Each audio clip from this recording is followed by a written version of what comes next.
சித்ரா பௌர்ணமிங்க. நல்லா பாருங்கள். இதில் ஒரு விசேஷம் இருக்குது, அதுக்காக தான் இதை உங்களுக்கு காட்டுறேன். சித்ரா பௌர்ணமி. இதில் என்ன விசேஷம்னா, சூரியனுடைய அதிக ஒளியை வாங்கி சந்திர பகவான் பிரதிபலிக்கிறாரு.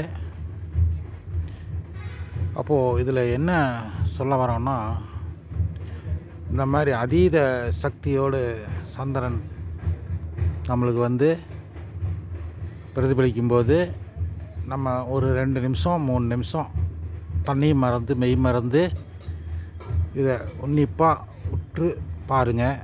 அப்படி பார்க்கும்போது உங்களுக்கு எண்ணங்கள் பாசிட்டிவாக வேலை செய்யும். மனோக்கவலைகள் இந்த மாதிரிலாம் இருந்ததுன்னா மனோகாரகன் சந்திரனை வழிபட்டுக்குங்க. மேகமூட்டங்கள் அதிகமாக இருக்குது. இந்த வீடியோ எடுத்ததே ரொம்ப சிரிச்சு தான். நன்றிங்க, வணக்கம்.